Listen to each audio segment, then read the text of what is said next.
nós somos, disse Davi, a geração de Jacó, a geração que busca a tua face, ó Deus de Israel, aleluia.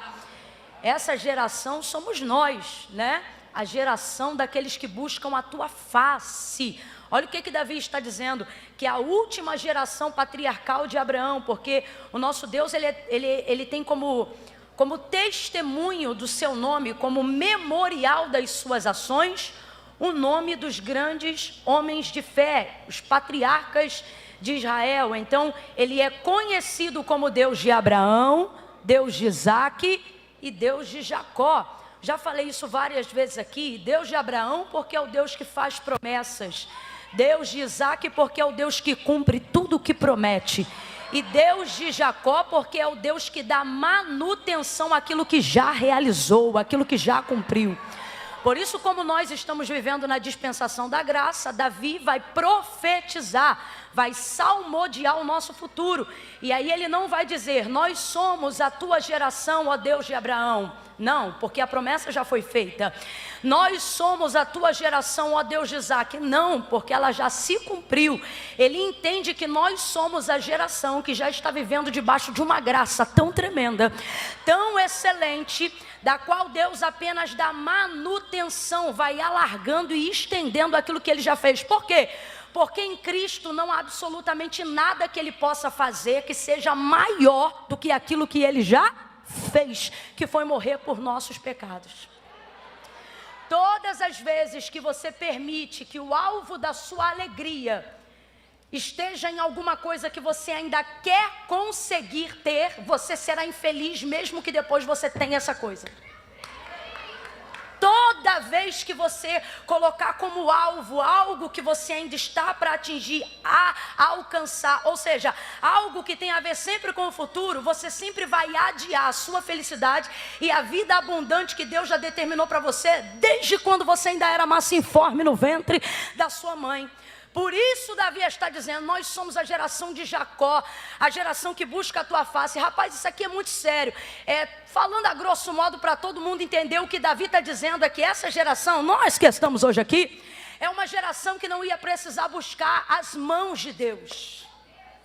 É uma geração que seria satisfeita do resplendor da sua glória e que viveria a bênção que era profetizada por Moisés quando dizia, levanta sobre nós a luz do teu rosto. Só que isso era lá no Antigo Testamento, na sombra. Agora já se cumpriu o que João falou. O que? No princípio era o verbo estava com Deus, o verbo era Deus, nele estava a vida e a vida era a luz dos homens, e a luz resplandeceu. Olha para quem está do teu lado aí, diga, já resplandeceu.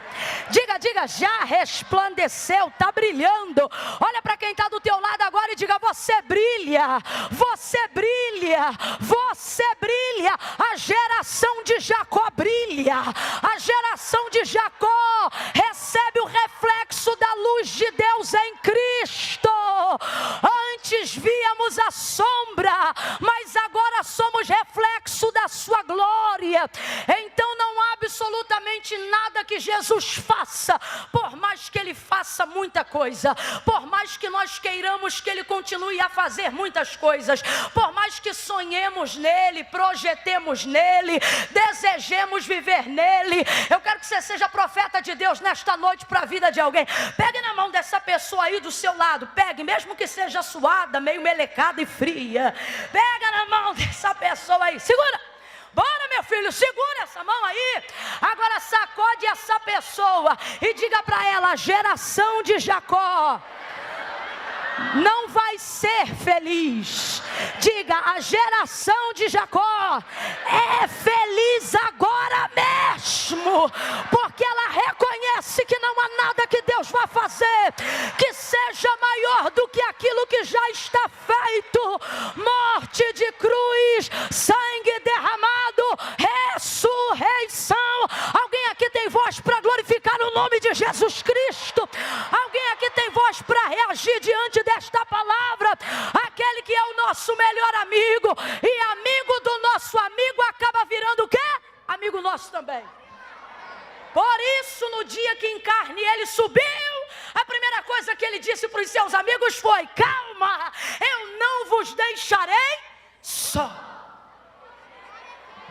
Você não está sozinho. Você tem que sair daqui hoje, igual minha avó, quando chegava nos lugares que ela estava sozinha, e a gente olhava para ela e dizia: vó, a senhora veio sozinha? Ela dizia: nunca. A senhora veio com quem então, vó? E aí do jeitinho dela, ela dizia: ora, eu e Deus. Agora, se você tiver um pouquinho mais de entendimento do que minha avó, você pode especificar a companhia que está do seu lado. Quer melhorar a especificidade da companhia que está ao seu lado? Quando você chegar em um lugar, depois dessa conferência, e aparentemente estiver sozinho, e alguém perguntar: veio só? Você vai dizer igual minha avó: nunca. E quem está aí com você? E você vai dizer: o Espírito Santo. Porque foi Jesus que disse: e Ele estará convosco todos os dias. Todos os dias. Tem gente que vai visualizar sua mensagem e não vai responder, mas o Espírito Santo está com você todos os dias. Tem gente que você vai ligar, a pessoa vai deixar o telefone chamar e deixar você pensar que ela não está em casa, mas o Espírito Santo está com você todos os dias.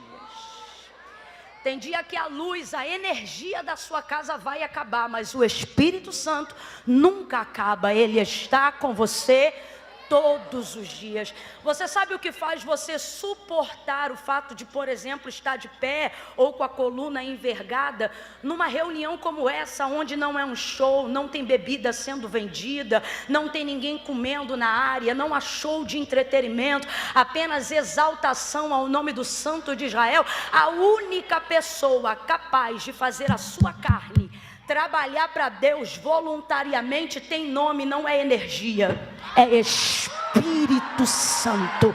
E Ele está aqui conosco hoje, e para a nossa alegria, levanta a mão direita e diga: e estará todos os dias, até a consumação dos séculos. Você pode dar uma salva de palmas acima da sua cabeça, a pessoa bendita do Espírito Santo. Fala algumas palavras aí agora para ele, diga: nós te celebramos, Espírito Santo.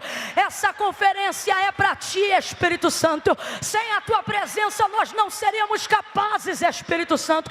Quando levantamos e viemos para a igreja, é porque é o Senhor que me convence a fazer o que é melhor para mim, porque a minha alma não me convence a fazer o que é melhor para mim. A minha alma é emocional, a minha carne é egoísta, mas o teu Espírito em mim me alinha, me corrige, me ensina, me prepara, me treina, me capacita, faz de mim uma pessoa melhor do que eu sou, me liberta de mim mesmo e de todos os meus temores. Exalte ao Espírito Santo nessa noite, porque Ele não é um cosmo, Ele não é uma energia, Ele é a vida de Deus entre os homens nesta noite. Ele é a vida de Deus em nós. Ele é o trino Deus, aquele que é Pai, aquele que é Filho, está entre nós nesta noite, na pessoa bendita do seu Espírito Santo, e Ele é fiel. A palavra de Deus é fiel acerca dos muitos atributos que Ele tem, e um deles é: Ele convence. Ninguém convence igual a Ele, ninguém. Você compra uma bolsa que você julga ser para você. Você diz assim: rapaz, essa é a bolsa que eu queria, essa bolsa eu não dou para ninguém. Depende, se o Espírito Santo parar no teu lado e falar: essa bolsa aí tu vai dar para fulana. Rapaz, ele te convence de tal forma que tu não tem mais paz para usar aquela bolsa. Enquanto, estou falando mentira, gente? Quem aqui já teve uma experiência de doação com o Espírito Santo? Ele convence. É igual perdão. Sem o Espírito Santo a gente não ia conseguir perdoar não, meu filho. Principalmente quando nós estamos no direito da nossa razão, quando fomos ofendidos, magoados, injustiçados. A nossa razão, a nossa consciência diz pra gente: não tem como perdoar, não perdoe.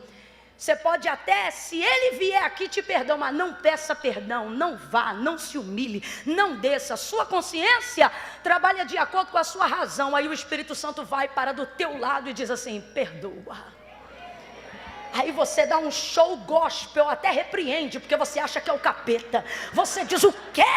Foi ela que errou comigo, foi ele que errou comigo, foi fulano que pisou na bola comigo, eu vou falar nada. Aí ele não fica brigando não, que o Espírito Santo não é de fazer barraco, ele é muito fino. Ele é elegante que só. Aí daqui a pouco a gente ouve ele de novo: perdoa. Aí a gente pensa: eu não consigo. Aí ele diz assim: então vou fazer o seguinte, eu vou te encher.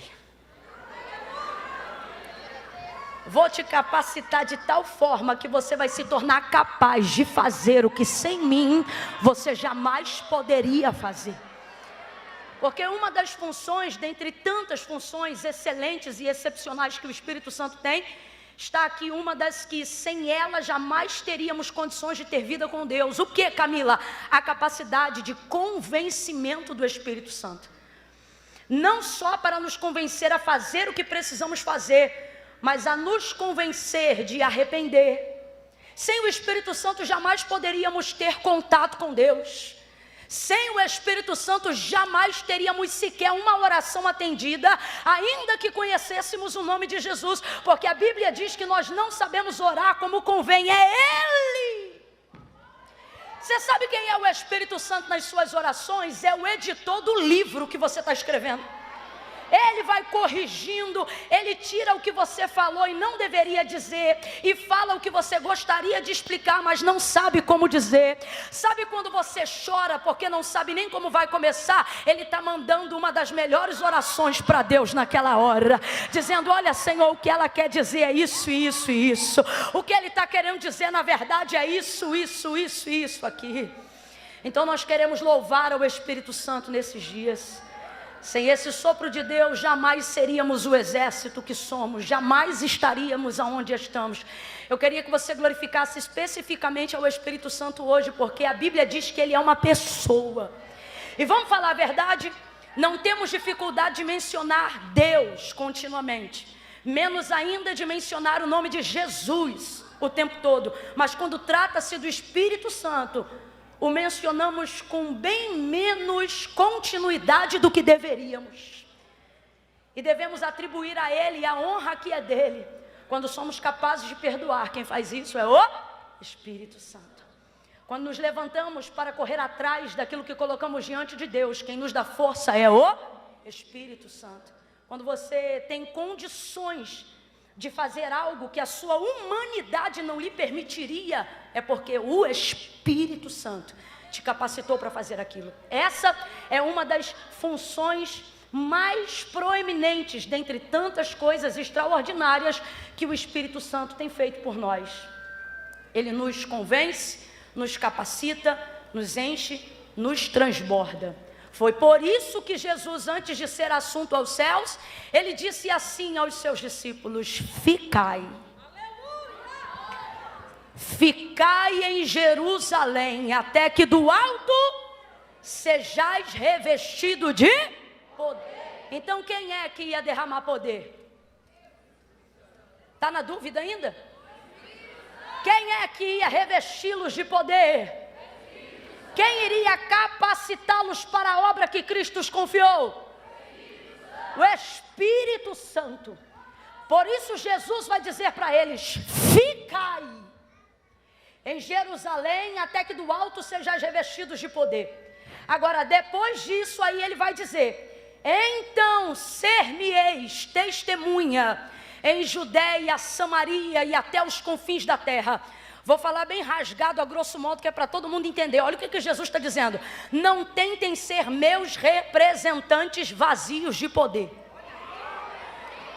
Eles tinham a letra, eles tinham a doutrina, eles tinham o conhecimento de quem era Cristo, mas ainda não sabiam como executar a operação do poder. Não conseguiam tornar o verbo manifestação de poder. Ainda não estavam autorizados e legitimados, por mais que Jesus já tivesse liberado uma palavra sobre eles. Preste atenção. o Espírito, ou melhor, Jesus havia liberado sobre os seus discípulos uma palavra, antes de ser assunto aos céus, antes de morte de cruz, antes de período de quarentena para a preparação da sua assunção, em Atos dos Apóstolos, capítulo de número 1, o Senhor, muito antes de tudo isso, quando ainda estava caminhando com eles, cumprindo o exercício do seu ministério aqui na terra, ele disse o que é para os seus discípulos, olha o que ele disse: e eu vos dou poder. Pisarão serpentes, vocês pisarão escorpiões, vocês terão autoridade, mas veja, toda conjugação no futuro. Vocês entrarão em casas e determinarão a paz daquela casa ou a paz daquela cidade. Se vocês forem recebidos, ou se as pessoas receberem a paz que vocês carregam, vocês vão poder abençoar aquela cidade. Se não, vocês terão autoridade para remover a paz que vocês carregam, balançando e sacudindo e tirando a poeira dos vossos pés. E eu vos dou poder. Olha o que ele diz: vocês comerão coisas mortíferas, envenenadas, e estas coisas não lhes farão dano algum. Mas depois que ele libera a palavra, ele também dá uma ordem. E qual é a ordem? Ficai em Jerusalém. Ficai. O que é que ele está dizendo? Eu estou liberando a palavra, mas a manifestação e a execução dessa palavra será provocada pelo Espírito Santo. Então, por que, por exemplo, buscamos o batismo do Espírito Santo? E no meu caso, acredito nisso, na evidência disso, através do falar em línguas, porque ele te capacita para a execução de poder. O que é que Jesus então está dizendo aos seus discípulos, mesmo depois de ter liberado palavra de poder para eles? Ele está dizendo: ei, fiquem lá até que vocês sejam legitimados, aprovados, autorizados, revestidos, capacitados. Por quê? Porque quem sai para falar do nome de Jesus, quem sai para fazer a obra de Deus, sem ter revestimento de poder, passa vergonha, fica envergonhado, fica embaraçado, fica desarticulado. Você lembra quando olharam Paulo e viram como ele era poderoso na pregação do evangelho e como ele expulsou os demônios que atuavam com adivinhação na vida daquela menina? Quem lembra dessa passagem? Lembra? Muitos olharam para ele e ficaram impressionados. Aí 2 específicos acharam que poderiam comprar o dom de Deus e acharam também que poderiam simplesmente, uma vez que ouviram a forma como ele fazia, reproduzir e fazer também, de tal forma que daqui a pouco aparece um homem endemoniado ou um homem cheio de legião, e aí aparecem aqueles homens e olha assim para ele e diz assim: demônio, sai dele. Aí o demônio olha para eles e diz assim, porque ele diz assim: sai em nome do Deus de Paulo. Não mencionou o Deus errado, não, mencionou o Deus certo, só que não tem virtude de poder, não tem capacitação, não foi aprovado, não tem autorização, não tem revestimento. Saber a letra não é sinônimo de vivê-la, de ser revestido por ela, de ser legitimado por ela. Aí eles disseram: em nome do Deus de Paulo, saia deste homem agora. E os demônios olharam para ele e disseram assim: Deus sabemos quem é, Paulo também conhecemos, mas vós, quem sois? Sabe o que os demônios estão dizendo para ele? Não reconhecemos vocês como nada. Aí o texto diz que os endemoniados deram a surra. Passaram vergonha ou não passaram vergonha? Catuca quem está do teu lado e diz: você tem que ser cheio. Diga: você tem que ser revestido para não ficar envergonhado. Oh, você não vai passar vergonha. Você não vai passar vergonha. Está de mão abaixada porque já era para estar tomando posse dessa palavra. Você não vai passar vergonha. Crente cheio não passa vergonha. Crente revestido não passa vergonha. Quanto mais cheio, quanto mais experiência com o Espírito Santo, é impossível a possibilidade de você ser envergonhado. Então por isso Jesus vai dizer: ficai, ficai. Sabe, eu aprendo com isso que uma das prerrogativas para sermos cheios do Espírito Santo é cumprir o princípio da obediência. A obediência corrige tudo, gente. Tudo. Quem é que vai querer passar um estágio na igreja primitiva, depois de ter andado com o próprio Cristo e ter recebido autorização para ser testemunha na Judéia, Samaria e confins da terra? Sabe o que isso parece? Alguém que está cheio de autoridade dada por Deus para ser um grande itinerante, mas que não quer frequentar a igreja porque acha que todo mundo que está lá é menor do que o que Deus confiou a ele. Me lembra até um pouco disso, porque é difícil você ficar quando Deus te deu unção para ir. É difícil você ficar quando Deus te deu a autoridade para conquistar. Só que o mesmo Deus em Cristo que deu a eles a autoridade para pisar serpentes e escorpiões, para comer coisas envenenadas e não morrerem, é o mesmo que também lhes deu uma ordem.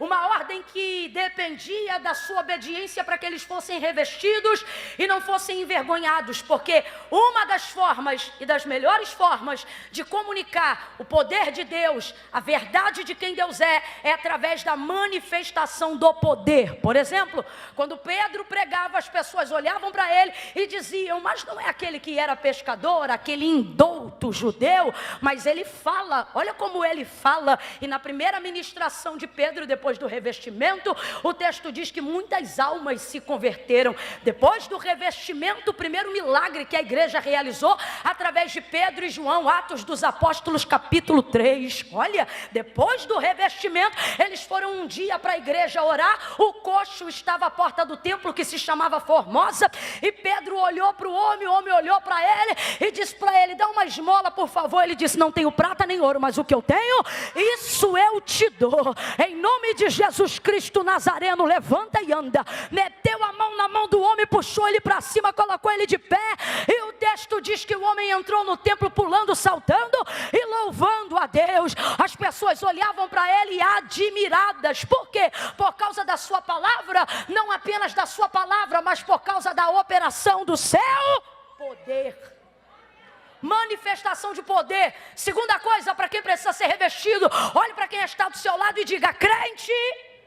Está fraco, grita para ele ou para ele e diga: crente tem que ter poder.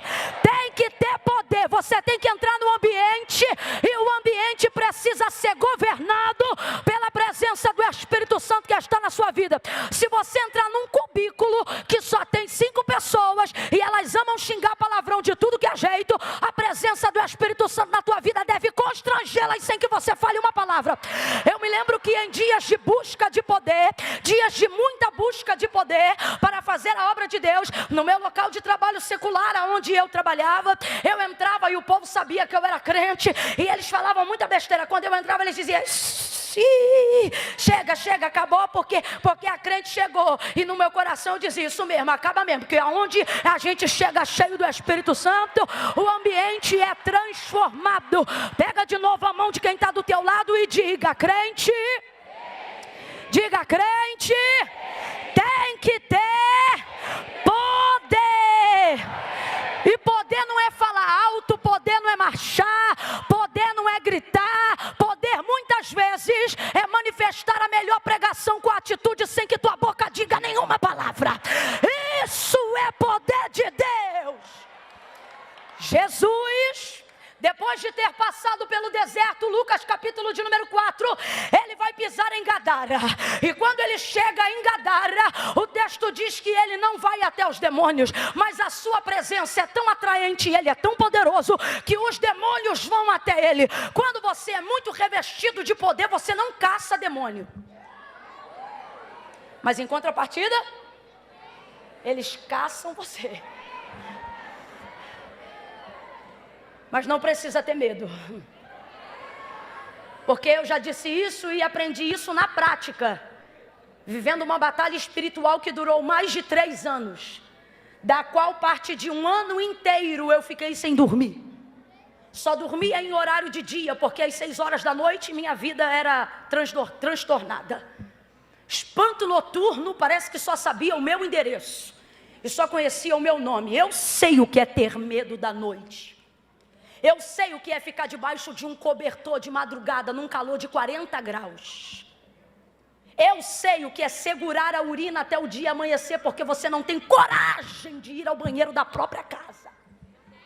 Eu sei o que é ser aprisionado no próprio recinto da sua família.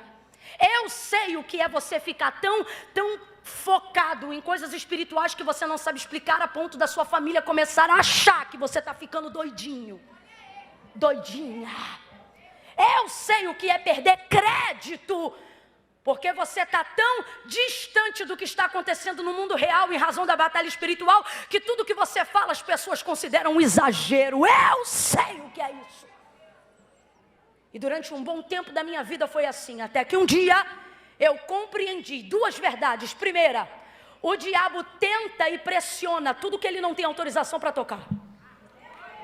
Porque se ele tivesse autorização, ele não tentava nem pressionava. Ele tocava, arrebentava, matava e destruía. Então a primeira coisa que você tem que entender é que acerca desse teatro que o inferno está fazendo para roubar a sua fé, para minar a sua força, para te fazer buscar a Deus cada vez menos, para que você não seja notado pelo mundo espiritual, é a maior mentira. Duas verdades. Primeira, ele está fazendo isso porque ele já sabe o que liberou, o que Deus liberou do céu para a sua vida. Ele quer te saquear primeiro, porque ele sabe que você será um grande saqueador, na verdade um resgatador das almas que ele um dia saqueou. Então um dia minha mãe me ensinou de uma outra forma, mas se fosse hoje ela diria: devolve a pressão, devolve a pressão. Sabe por quê? Porque Satanás pressiona, mas não aguenta a pressão. Por isso que acerca das paixões da mocidade, a palavra de Deus é clara, ela não manda resistir, ela manda fugir. Foge de poste com a luz quebrada, foge de namorar dentro do carro com vidro fechado, foge de ir para o escuro ficar no retiro, foge de entrar em site escondido pornográfico. Por quê? Porque contra essas coisas, no fulgor da mocidade, não há resistência, só há desejo.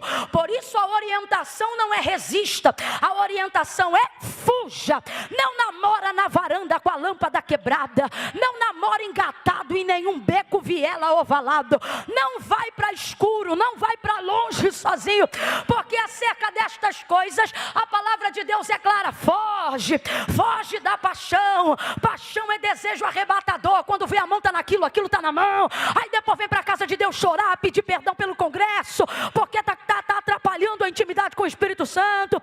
Acerca de você mesmo, o Senhor diz foge, mas acerca das coisas do mundo espiritual, acerca do investimento de Satanás contra a tua vida, olha qual é a orientação bíblica: resistir ao diabo e ele fugirá de vós. Resistir ao diabo e ele fugirá de vós. Olha para quem está do teu lado e diga: da paixão. Tá fraco, eu senti que você perdeu as forças. Foi muita revelação. Olha para quem está do teu lado e diga: da paixão foge ao diabo. Resiste. Dá uma notícia boa para ele ou para ela aí, diga assim: porque ele pressiona, mas não aguenta a pressão. Devolve a pressão resistindo, devolve a pressão orando, devolve a pressão jejuando. Um dia eu saí correndo, fui para o quarto da minha mãe para me esconder de novo, para fugir de novo. Aí minha mãe disse: hoje você não vai fugir não, dobra o joelho e começa a orar. E eu não tinha força, porque o pavor inibe a sua voz. E ela dizia: diga Camila, diga Camila. E ela dizia: diga que ele está repreendido em nome de Jesus. E eu com muito medo, timidamente fazia isso. Só que foi me dando uma coragem, o Espírito Santo foi me ajudando. Por quê? Porque o Espírito Santo não é obrigado a fazer o que você não faz. Ele se comove em te ajudar naquilo que você se propõe a fazer. E aí eu dizia, eu começava a falar, e o Senhor foi me dando força, foi me dando graça, e eu comecei a marchar pela casa. E aí eu pensava: se ele me perturbar às 6, às 3 da tarde eu vou me antecipar e já vou levantar uma oração para impedir a ação dele às 6. Então o que eu fazia? De noite ele queria me perturbar, então de dia era propósito de Daniel. 3 vezes antes das 6 eu orava, eu jejuava, eu ia para a escola com fome, eu voltava com fome, a comida estava fresquinha em cima do fogão, mas eu entregava o propósito quarto antes da oração, antes do almoço, porque eu queria ser revestida. Então eu me lembro que durante a noite, quando ele começou a me perturbar, ele ia me procurar, eu estava debaixo da coberta, mas depois que o Espírito Santo foi me revestindo, quando ele ia me procurar, eu estava de pé. Aí eu continuei buscando, eu estava à frente, continuei buscando, eu parava na porta de casa. Teve dia que eu estava orando no quintal. Depois que Deus mudou minha vida, Ele não sabe nem onde eu moro, sou eu que saio pela rua dizendo: aonde é que você está? Aonde é que você está? Há poder no sangue de Jesus, na minha vida não, na minha casa não. Eu descobri que Ele pressiona, mas verdadeiramente, como diz a Bíblia, diante da resistência, Ele vai embora. Por isso Davi disse: se por um caminho ele vier contra ti, por 7 ele terá que fugir da nossa presença, levantando ele como correntes de águas contra você. O Senhor arvorará contra ele a sua bandeira. Ai meu Deus, eu sei que é conferência jovem, mas parece que virou dia de vitória na batalha espiritual. Deus está dizendo hoje aos jovens, Deus está dizendo hoje para quem está em guerra, Deus está falando comigo: diga para eles que o meu nome é Nissi, diga para eles que eu também sou bandeira. Eu vou arvorar minha bandeira na tua casa, eu vou levantar minha bandeira no teu quarto, e ali o adversário vai saber que não pode entrar. Olha para alguém de novo e diga: resista. Diga: resista. Resista. Resista. Vai para cima. Vai para cima. Resista. Resistir ao diabo e ele. Resistir ao diabo e ele fugirá de vós. Quem me conhece já sabe que uma das bandeiras que eu carrego do Evangelho é essa: eu não acredito que nós, quanto corpo, quanto igreja, somos a força que o mundo precisa. Para mim, de acordo com o que eu vejo na palavra, nós não somos a força que o mundo precisa, nós somos a resistência que o diabo não suporta. E tem diferença, Camila, tem diferença. Requer força para bater, mas resistência para suportar. Nem todo mundo que bate ganha a luta, mas certamente quem suporta sempre fica para contar a história. Não se faz um lutador que não sabe apanhar, se faz? Não se faz um guerreiro que não aguenta uma pancada, se faz? Por isso que de vez em quando Deus deixa um jab de direita pegar em você. Deus deixa uma banda pegar em você. Porque lutador que só sabe bater, mas não sabe resistir, não aguenta se entrar no segundo round. E grandes lutadores não se fazem em lutas rápidas. São aqueles que demonstram resistência. A Bíblia diz que o poder deste mundo já está com o maligno. Não há área sistêmica que Satanás não tenha poder de atuação em algum nível. Não há. É-lhe dado esse nível de poder e de autoridade. Só que o texto diz o quê? Para isto se manifestou o Filho do Homem, para desfazer as obras do diabo. E como é que ele trabalha nesse tempo? O texto diz: o príncipe das trevas cegou o entendimento, para que eles não cheguem ao conhecimento da verdade. Que verdade? Quem é Cristo? Porque ele mesmo diz acerca da sua palavra: conhecereis a verdade e a verdade vos libertará. Então, em todos os poderes que Satanás opera e trabalha no mundo, ele cega o entendimento das pessoas para que ele possa continuar ganhando força e atuação. Porque Satanás, ele é tão sagaz que ele precisa afetar a consciência de uma pessoa para que ela possa se tornar extremamente vulnerável. Porque se o homem, não precisa nem ser super espiritual, se ele for extremamente são, ele não se torna marionete na mão do diabo. Ele pode ser um homem natural, mas não se torna um homem das trevas imediatamente.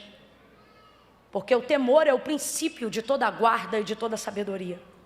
Agora, de uma maneira geral, Satanás vai cegando o entendimento das pessoas para que elas não cheguem ao conhecimento da verdade.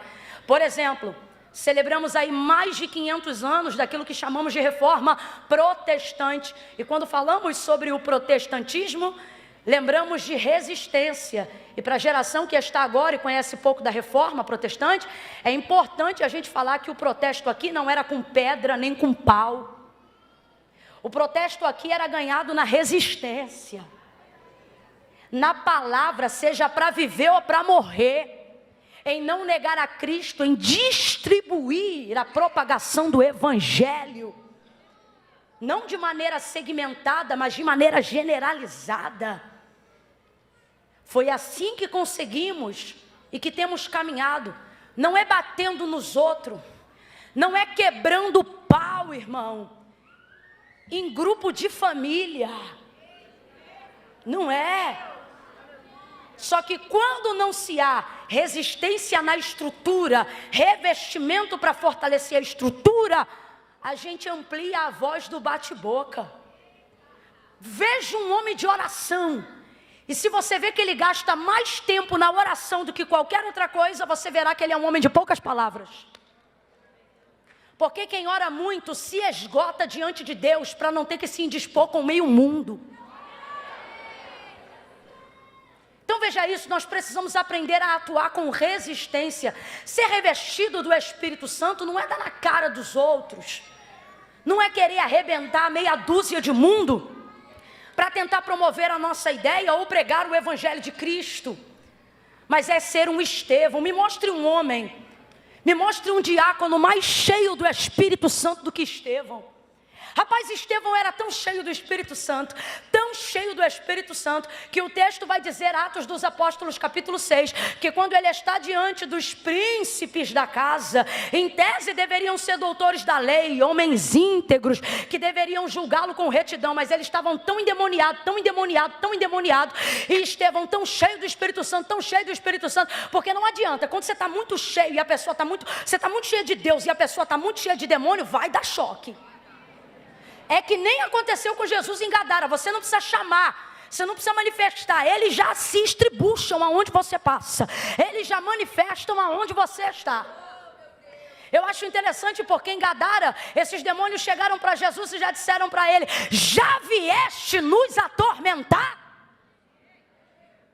É como se eles dissessem assim: você veio antecipar o nosso sofrimento? Só que Jesus não foi lá por causa dos demônios, foi lá por causa das pessoas que estavam sendo atormentadas por ele. Então veja, não é que a gente é caçador de demônio, a gente é caçador de alma, de salvação, de gente para Deus. E se elas estiverem com demônios, quem vai ficar atormentado não somos nós e nem essas pessoas, são os demônios. Então eles dizem para Jesus: já vieste nos atormentar? Eu digo que eu tenho tanta raiva do cão, que se eu fosse Jesus, ou se eu viver uma experiência semelhante, e os inimigos, o demônio chegar e dizer: já vieste nos atormentar, eu não vou dizer entre em porco nenhum não, eu vou dizer: eu quero vocês em sofrimento, eu quero vocês aí, ó, se estrubuchando, sai deles e fica se estrubuchando aí tudinho no chão. Sangue de Jesus tem poder, mas Jesus não perde tempo, isso é coisa de gente carnuda. Veja isso. Os demônios se manifestam aonde ele passa porque ele está cheio. Então quando você está muito cheio do Espírito e alguém está muito cheio de qualquer espírito que não seja o de Deus, todo espírito que não se sujeita se rebela. Então por que há manifestação? Por que há gritaria em alguns casos? Por que há problemas em lugares onde você chega e você nem abre a boca? É porque o espírito que está dentro de alguém não se submete ao espírito que está em você e começa a arrumar confusão. Porque todo espírito que não se sujeita se expõe, se rebela, para que fique claro que ele é o causador do problema. Então por que precisamos ser cheios do Espírito Santo de Deus? Por que precisamos ser cheios do sopro de vida de Deus? Para manifestar o poder de Deus sobre a terra, para manifestar a vontade de Deus a todos os homens. Se você não sente compaixão por pessoas que precisam da manifestação de poder, faltará você lugar para o Espírito Santo encher.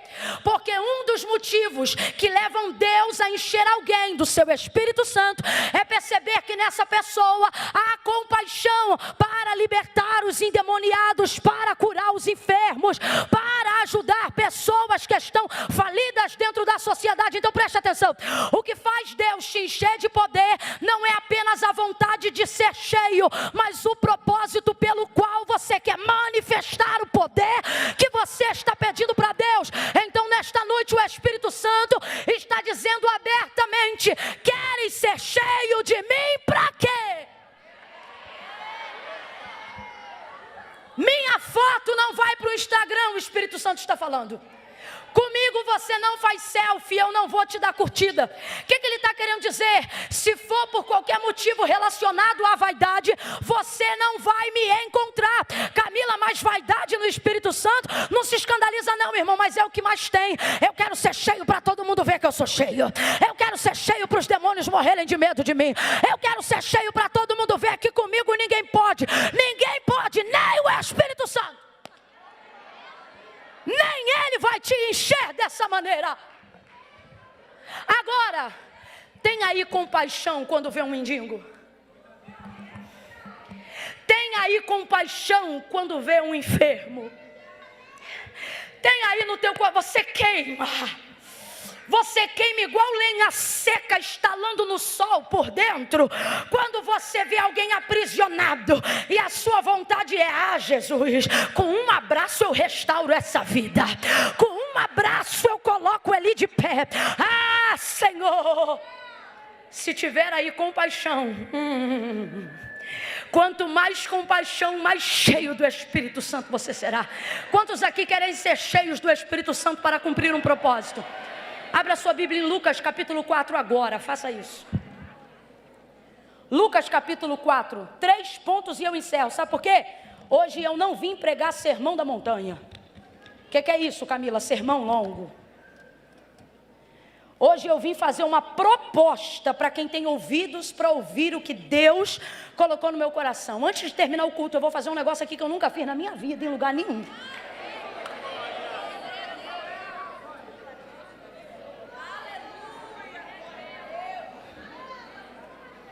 Nós vamos fazer um algo aqui, como diziam os antigos.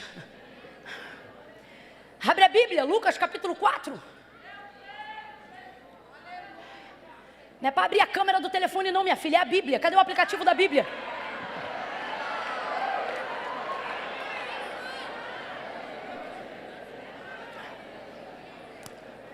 Camila, eu não trouxe Bíblia, só iPad, então vamos abrir nossos iPads sagrados. Vamos abrir nossos celulares santos. Camila, eu não concordo não. Bíblia em telefone. Eu acho isso errado. Irmão, para mim, palavra de Deus é palavra de Deus aonde ele estiver. E se não fosse verdade, no Afeganistão o povo não teria sido morto por causa disso. Não é mesmo? Lucas capítulo 4. Agora, qual é a vantagem da Bíblia de papel? Além de ser um símbolo... Meu Deus do céu, eu não sei nem qual é o nome que eu dou. Universal. Mas o que? Alguém falou mais algum aí, não falou? Milenar. O livro da capa preta, hoje tem colorida, tem do leão, mas sempre será o livro da capa preta. Extraordinário. Da vida, oh aleluia. Irmãos, eu ando com a minha Bíblia até no shopping, você acredita? Se eu tiver com uma bolsa que caiba, eu tenho Bíblias em vários tamanhos, que é para poder caber em todas as bolsas. Minha mãe esses dias estava com uma bolsa que era minha, aí eu falei: mãe, me empresta aquela bolsa. Ela me emprestou a bolsa, ela falou: não vai caber Bíblia aí dentro não, que ela já sabe que eu gosto de andar com a Bíblia. Não vai caber Bíblia aí dentro. Eu falei: me dá lá que eu quero ver, porque eu tenho vários jeitos, várias formas. Daqui a pouco saí eu com a bolsa que ela falou que não cabia e a Bíblia. Que coube, eu faço caber. Porque esse livro aqui, irmãos, ele não mudou só a minha vida, ele muda a humanidade até hoje. Então tem suas vantagens. Não precisa de carregador, mas carrega a gente em qualquer lugar. Tem suas vantagens, não tem? Você está ali no ônibus, no metrô, não tem uma tomada, celular falhou. Ah, quem tem uma Bíblia não fica a pé. Você abre ali e ela é luz aonde ela estiver. Lucas capítulo 4, vamos só ler o verso 21 e 22 do capítulo 3. 21 e 22 do capítulo 3, aí a gente vai lá para o capítulo 4. Não vou começar a pregar agora não, tá, gente? Já estou pregando. Só que agora nós vamos abrir aqui o texto em específico para cumprir o que Deus colocou no meu coração. Tá bom? Senão fica parecendo aquele povo, né, que usa 30 minutos do tempo e Deus diz, vamos pregar agora. Isso aqui foi apenas uma palhinha. Aonde, irmão? Eu já taquei lenha para tudo que é lado aqui. Você está brincando comigo? Não brinca comigo, não. Lucas, capítulo 3, verso 1 e 22. Vamos ao texto sagrado? Diz assim o verso 21 do capítulo 3. Quando todo o povo se batizava, Jesus também foi batizado. E enquanto ele orava, o céu se abriu. E quem, gente? Quem desceu sobre ele? Quem desceu? Quem desceu sobre ele, gente? E o Espírito Santo desceu sobre ele em forma corpórea de uma pomba. Bota uma foto do Espírito Santo aí agora desse dia. Bota aí, meu filho, arranja uma foto do Espírito Santo aí agora. Eu não quero aquela não, você me arranja uma pomba na internet que eu quero só uma pomba aqui agora. Eu quero uma foto do Espírito Santo nesse dia aqui, porque nesse dia a foto era ele numa pomba. Arruma uma aí pra mim, seu menino. Capítulo 4, enquanto ele procura a foto do Espírito Santo nesse dia. Capítulo 4. Jesus, cheio do Espírito Santo. Perdão, me empolguei, não terminei o verso 22. E o Espírito Santo desceu sobre ele em forma corpórea, como uma pomba. E ouviu-se uma voz do céu que dizia: Tu és o meu filho amado, em ti me comprazo, ou em ti eu tenho prazer. Diga comigo, tu és. Diga, tu és. Então diga aí para mim, o que foi que a voz do céu disse quando Jesus subiu das águas batismais? Disse o quê? Tu és meu filho, em quem eu me... Tu és. Agora vamos ao capítulo 4, verso 1. Jesus, cheio do Espírito Santo, voltou do Jordão. Como é que ele voltou do Jordão? Bora, gente, como é que ele voltou do Jordão? Cheio do Espírito Santo. E foi levado pelo Espírito. E foi levado pelo Espírito. Aleluia. Quando você é cheio, já entendeu, né? Quando você está cheio, você não vai aonde quer. Se está cheio, você vai aonde o Espírito te leva, aonde Ele pode entrar, aonde o propósito combina com o que Ele quer fazer. Cheio do Espírito, foi guiado pelo Espírito, ou levado pelo Espírito. Aonde, gente? Ao deserto.